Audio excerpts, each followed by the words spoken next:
Last week was fun for you. What was that? Oh, that was a lot of fun. That was, it was more than fun. I can't find the right word for it right now, but it was a blast, man. One of those classic NFL games, you know, besides the 2-minute drive in the first half, 3 drives there, a couple penalties stopped us, scored on one of them, and, man, hats off to our defense tonight. You know, for us scoring 17, again, I think that's what we scored. I just know we scored a little bit more than they did, but for them holding what they did tonight, man, that's a powerful offense who scores lots of points, and hats off to them, man. Sounds like you got emotional on the field afterwards during the post-game interview. What went into that emotion? Thousands of things, man. I couldn't. We'd be here all night to talk about them all, but just I think it was just the over the top feeling of you don't get very many moments, you don't get very many opportunities in this league, and with every opportunity you get, you need to be as ready as you can be, because you don't get a ton of them. And for us to come out tonight and play the way we did and get a win, and one of 2 opportunities I had this year to start, gosh, that I was excited. I was emotional. I was emotional for myself, but I was emotional for these guys in this locker room. It's been a rough couple weeks. We needed a win. We needed a win to pull us back, get our spirits back up, and that's what we did here tonight as a team. We did it as a team. Is there any one particular moment that maybe wasn't as obvious to us watching, but that you experienced that will stick with you for a long time following this? At the quarterback position, you're supposed to, assume good things to happen. So the one thing that's going to stick with me tonight is the deep ball to Tyler on the right side of the field, going left to right if you're on our sideline. Maybe we wouldn't have to have the heroics at the end of the game if we hit that one, but the story's not as cool, I guess, so I guess we're glad we missed it. Drew, you mentioned that play. I think you only had about 120 passing yards up until that last drive. You didn't hit on that one to Tyler.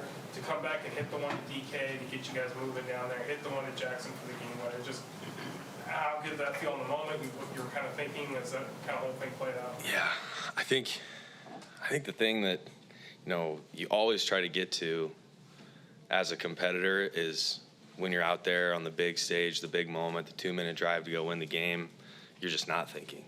You're just reacting.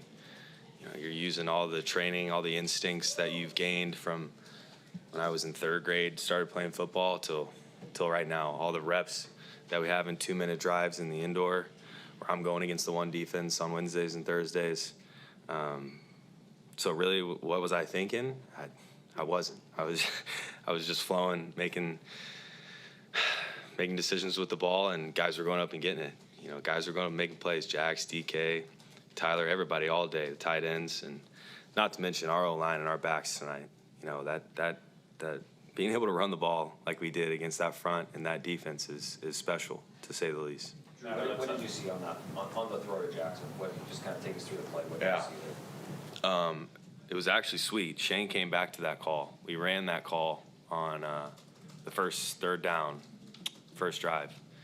And we didn't use the element of one-on-one go ball to Jax on that. We had man that first time, but my plan going into it was we're going to work the concept side first. First 3rd down, I get this call.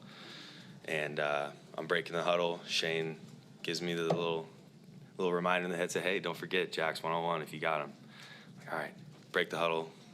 Jack's running out, hey, you're getting the ball. You're getting the ball if you get one-on-one here. Because we had already played that front side. Who knows how they were really going to play that concept if they'd kind of seen and felt the same thing earlier in the game. And sure enough, they gave us one-on-one. Kind of the perfect look. We had an off corner.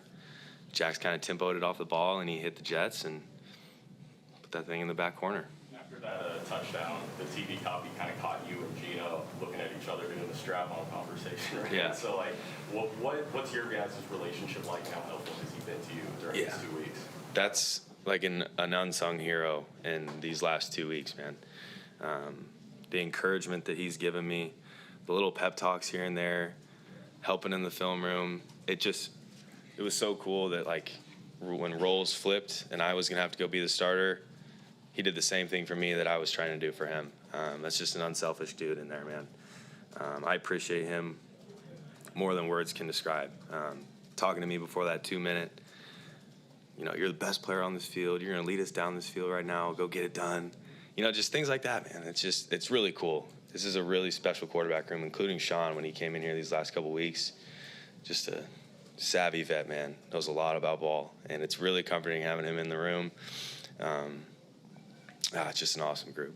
Drew, when he won the job last year, you mentioned your relationship with him, how you guys were pulling for each other, and how important that was for you there. To see him in this moment over there, kind of being right there along with you, celebrating you when you hit that, how good does that feel to know that he's hanging with you on that night? Yeah, it was just a full circle moment for, I think, the both of us. Like I've said many times, and I'm up here, I never want to be put in that position where I'm looking to the sideline and seeing him. He's the starter for this team, and that was what we had planned going into last season, what we had planned going into this season, and I'm supposed to be there for him. I'm supposed to be helping him out, but unfortunate situation, and for him, like I said, to reverse those roles and be my biggest supporter out there, man, that's really cool. It's really cool stuff. The way that Pete has spoken so confidently about you, going back to last year, everybody, these couple weeks of inflation, what has his confidence done for you in the last couple of years? Yeah, it's got me back to being, more of me, more of who I am. And that's a confident guy that will go out there and sling the ball around, man. He gives me full confidence to go be exactly who I am. And he preaches that all the time. Don't be more than who you are. Just go out there and be you, because you're here for a reason. We want you here on this team. And when you go try to do a little more, that's when you start acting out of character. And I think tonight was a great test of that, with it kind of being a slow game, not a lot of points. I thought both sides of the ball, offense and defense, did a great job of just staying relaxed and knowing as long as there's a couple seconds on the clock, we're going to have a chance in this game. And sure enough, we left it with 28-26 left. So. What's the pregame situation like, not knowing if you're ready or? Yeah, all throughout the week, it was, knowing Gino's close. So just prepare like you're the starter, prepare like you're going to play, and he's going to do his workout, and then we're going to tell you after that. And that was just the mindset going into it. I mean, that's my job. It's what I signed up for, knowing and not knowing when I'm gonna have to step out there on the field. And I appreciate the guys rallying around me, man. It's a really special group, and I just couldn't be more proud of everybody tonight. When did you find out that you were going to start?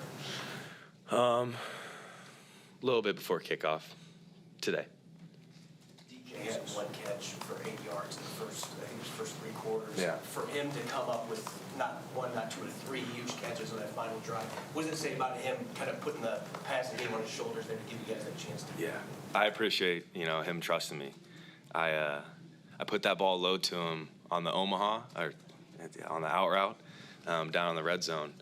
And I went up to him, I'm like, my bad, man. He goes, man, quit apologizing to me. Just go out there and play. I'm like, okay, all right, you're right. I'm going to go out there. We're just going to ball. We're just going to sling this thing around. And sure enough, I appreciate him keeping his composure throughout the night because, him being him, he should want the ball every play. And when you're not getting, you're staying cool, you're staying calm, knowing that every opportunity, that next play, you might get it. I appreciate that out of him tonight. Drew, just to go back to picking back on the relationship with Gino.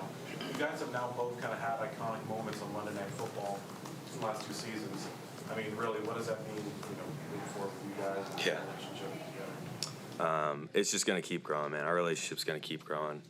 I think we hugged like 10 times in the locker room tonight, and he's just so excited for me. And, I appreciate genuine excitement, out of him towards me, because that's not easy to do, man. It wasn't easy, when he got named the starter for me last year. It's not easy for him now, watching him from the sideline. I know the type of competitor he is. He wants to be out there every single snap, man. But I just appreciate his pure joy for me, and likewise, I've been giving him pure joy to him. Drew, thank you. Yeah. Thank you.